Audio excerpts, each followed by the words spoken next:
স্বামী স্ত্রী মিল মোহব্বত নেই কেন জানেন? এটা আমি একটা আমল শিখে গেল, খোদার কসম।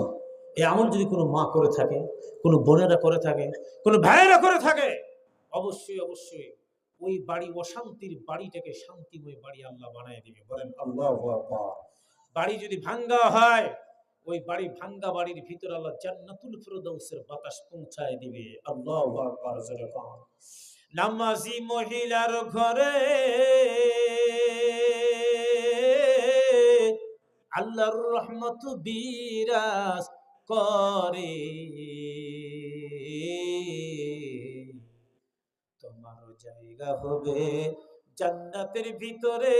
নবী বলেছে, মা বোনেরা তোমরা নামাজ পড়ো পর্দার আড়ালে, মা বোনেরা সবাই নামাজ পড়ো। আল্লাহু আকবার। নামাজ পড়তে হবে ভাই, ঠিক মতো নামাজ পড়ি। শুধু নামাজ পড়লে হবে না, নামাজ পড়ে রোজা রাখে, প্রতি চাঁদের রোজা রাখে, ইবাদত করে, হজ করলো 5 বার 10 বার, কিন্তু ওই মহিলার একটা ইবাদত আল্লাহর দরবারে কবুল হবে না। আল্লাহর নবী বলল, আমি মেরাজ থেকে দেখে আসলাম, অধিকাংশ, এটা মেরাজের মাস চলতেছে, রজব মাস, হুজুর ঠিক কিনা? তো দেখে আসলাম অধিকাংশ মেয়েরা জাহান্নামী।